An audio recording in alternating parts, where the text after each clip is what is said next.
Hello, everyone. Welcome to the Skull Session Recruiting Podcast, brought to you by BuckeyeHuddle.com. Mark Givler here with Kevin Noon. We've had a lot of these lately, another commitment episode. Ohio State has landed class of 2025 Toledo Whitmer offensive tackle Carter Lowe, the top offensive lineman in the state of Ohio. Arguably the top prospect, certainly one of the top prospects in Ohio, and arguably Ohio State's biggest priority target in the 2025 class, given his ability and the position he plays, which is, of course, offensive tackle. So everyone can kind of take a deep sigh of relief. They've landed an offensive tackle, a big-time tackle prospect. I know that's been offensive line recruiting has been a hot-button issue for a lot of Ohio State fans over the last couple of years. So great to get a player of this caliber in the fold this early. Kevin, this feels like it's been trending Ohio State's direction for a while now. So are you surprised at the timing? It just kind of felt like this was moving this way, maybe the last couple months. Yeah, when it comes to an in-state guy, I can't say that I'm really surprised when it comes together sooner rather than later. I mean, it's not like Carter Lowe didn't have a bunch of offers, 24 plus offers going on at this point. But, he was a fixture at Ohio State. He's somebody Ohio State wanted. Apparently he wanted to go to Ohio State. Why dilly-dally?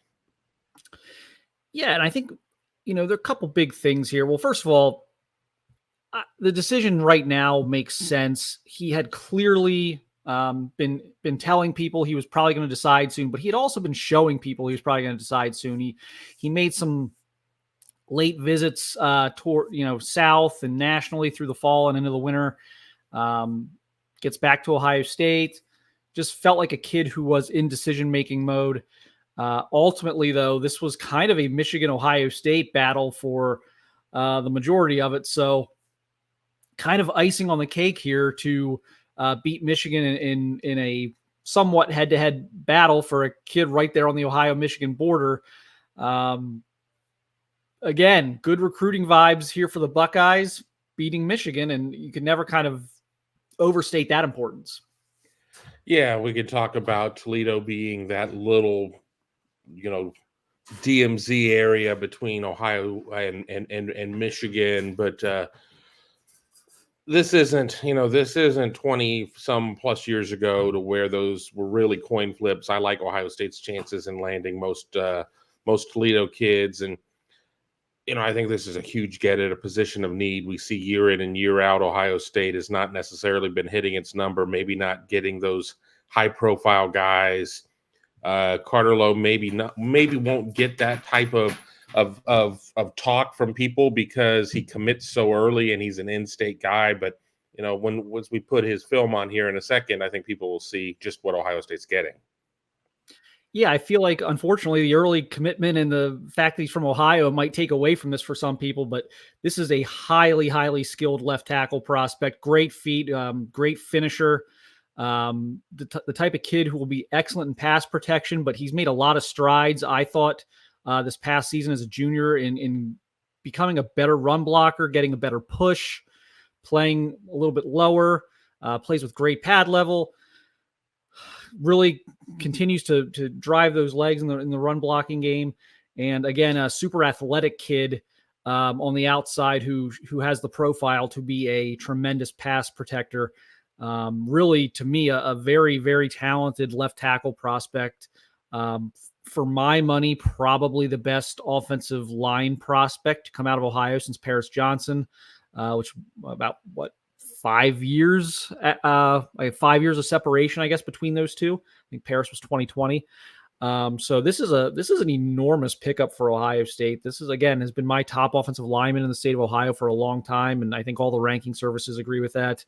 And again, is one of those 2 or 3 guys who I think is in the discussion as the number one prospect in the state of Ohio in 2025. So again, enjoy this one. Don't let this one kind of, I don't take it for granted or whatever because it's early and because he's an Ohio kid. Ohio State has not, under previous regimes, always been able to lock up the Ohio offensive lineman that they wanted. So it's kind of getting back to normal, getting back to business on that front of locking up these top Ohio linemen. And, now you can star chase a little bit out of state. There's a couple of things in state. I think there's a couple of guys in state they're going to continue to look at. Nolan Davenport out of Massillon is another potential offensive tackle prospect who's going to visit Ohio State in March, converted tight end. So I think there could be a second offensive tackle just in Ohio, which, boy, wouldn't that be nice for the Buckeyes. But, this will allow them to continue to take their swings at guys like Micah DeBose or, some of these big out-of-state targets and big names out of state. And get this thing rolling here. Kevin, the one thing people are going to kind of probably be curious about, what is the number, do you think? Offensive line, they took 4 last year. They get a portal guy, but that's, kind of a one and done, it looks like, and with McLaughlin. So they didn't quite hit their number. They wanted another tackle in 2024. I look at this as probably a 4-man line class. I don't know that they have to push it to 5, especially if you can plug a gap with a portal guy. They do get some guys back. Donovan Jackson doesn't leave, so maybe that does. Maybe you can push to 5 if you feel like you're getting a top flight player with that 5th spot as well. But I think probably 4 is probably the minimum. Where do you see that as someone who covers the actual team and like has a good handle on what the roster is? Yeah, I was going to say 4 plus 1. You sit there and you say 4 is the number you have to hit. And then if you get like a Micah DeBose or somebody like that is over and above kind of what the number is, you do that. I mean, I think every position goes into a cycle with this is our real number and this is our reach number. I mean, I would certainly like to see Ohio State hit the reach number with running backs in 25, more so than maybe other positions. Does Ohio State determine it needs to go to the portal after spring to bring somebody in to shore up the numbers? I mean, you would look moving forward and hope that the Luke Montgomery class starts to bear fruit. We were calling it the Luke Montgomery class because he's the guy who's the furthest along. But you still have Josh Padilla, Austin Serrerveld, and guys like that in that class. So I think that I think 4 is realistic with the understanding McLaughlin's going to be gone, Donovan Jackson's going to be gone. So you got 2 right there. I think we still could potentially see a little bit more attrition coming out of the offensive line post spring as Ohio State tries to shore up its 85 number. But I think 4 is the right number to hit. And then if you can go and get that, well, we just can't live without this guy type of player, then you go to 5. I don't know if I necessarily see a path to 6. It would have to be just kind of the absolute opposite of what we've seen out of Ohio State recruiting, and that they're just having to turn top flight players away. So yeah, I'll say 4 for now, but I see a very easy path to 5. Well, easy to say it right now here in January. Executing and landing that can't miss type of player has been a bit of a bugaboo. Yeah, and no doubt attrition over the next 8 to 10 months will impact that number one way or the other. You also have, that Montgomery class we talked about, they're in year 2. They're getting a bunch of these guys in 24 are getting in early. So they got 4 there coming in. At some point, 3 are coming in early. So I think by, September, I think they're going to know, okay, which of these guys in 2023 can play. And I think they're going to have, maybe not know as well, but I think even in 2024, they're like, okay, we like what we've seen out of these guys. And that could impact things as well, because now you've got, you're talking about a group of 8 offensive linemen there.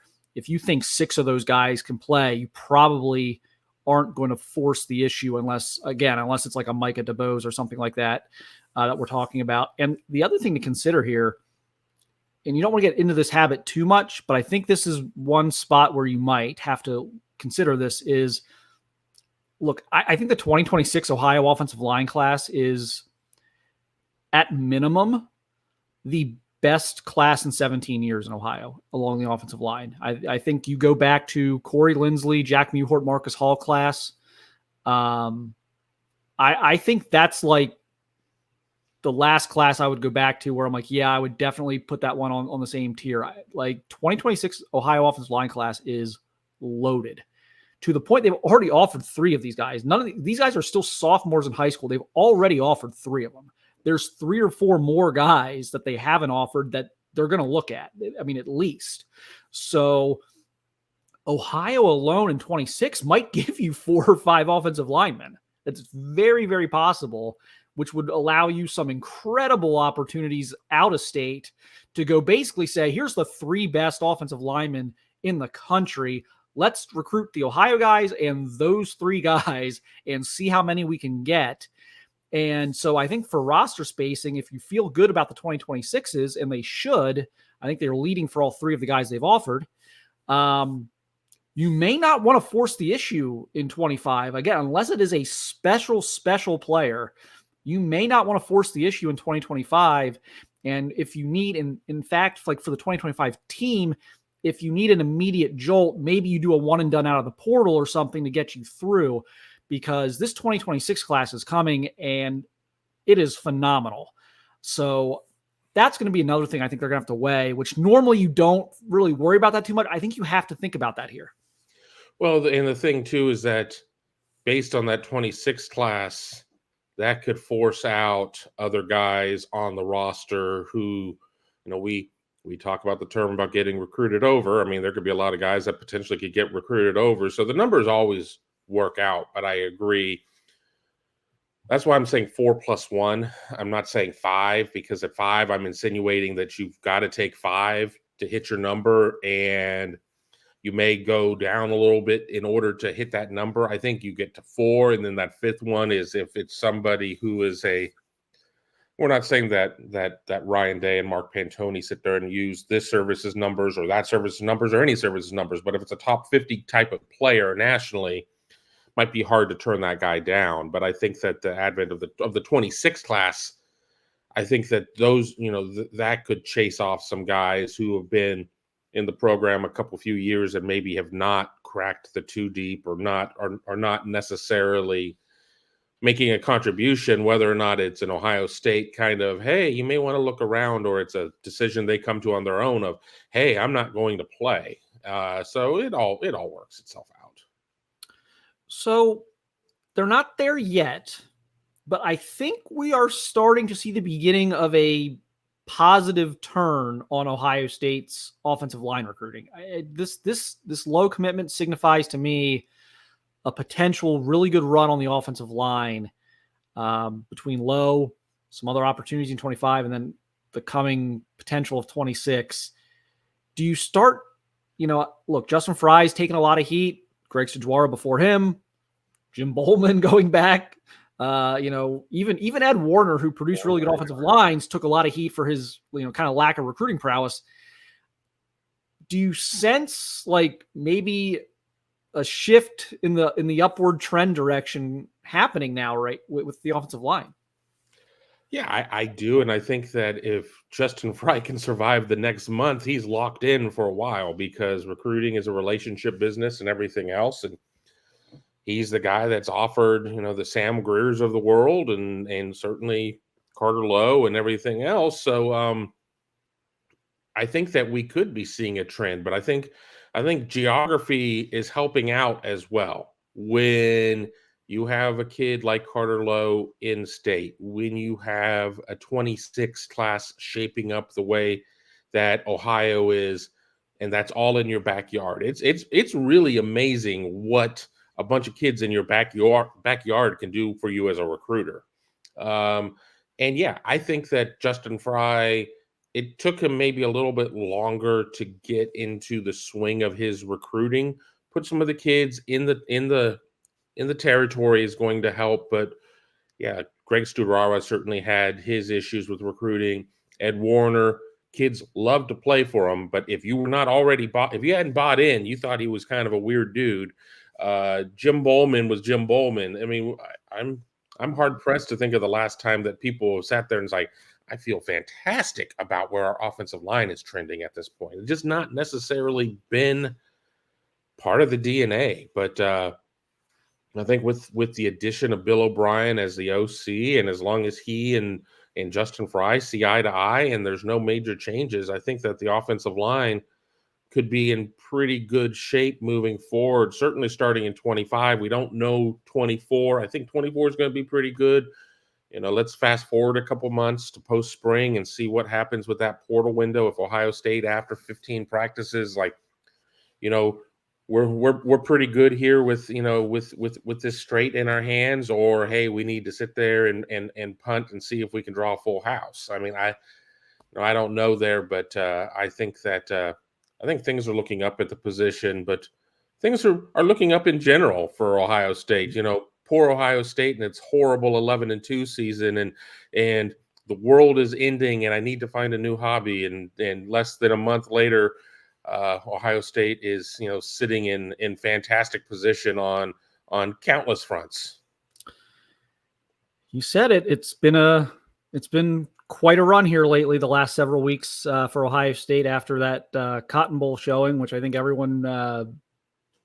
Boy, it seems like a decade ago now, doesn't it? It just seems like a decade ago. A lot has changed since then. Much of it for the positive for Ohio State. The recruiting run continues here. Again, I want to emphasize this again before we get off of here. This is a huge commitment. This should be treated as like a 5-star signing in December. Like, you should be as excited about this as you were like Edric Houston or Jeremiah Smith. This is an important pickup. This was a must get. There are very few must gets every cycle. This guy was a must get. They've got him. So he's an Ohio kid. So you don't take that for granted just because they're from Ohio that they're expected. You got to recruit these guys. So I think everyone should take a moment and enjoy this one. But huge pickup for Ohio State. Huge pickup for Justin Fry in the offensive line. And we will see what else they're able to piece together here in 2025 as they're going to be right up there at the top of the recruiting rankings again. We'll just have to see how far they can take it. So I appreciate everyone watching. Appreciate everyone listening. We will have more on BuckeyeHuddle.com about this. We will have obviously several articles about this, what this means, and hop on the forum there presented by Jeff Ruby's Columbus and chat with the Ohio State fans about this and ask questions, do whatever you want to do. It's a great time to be on the board right now. A lot of good energy. So appreciate everyone watching and listening, and we'll talk to you again soon.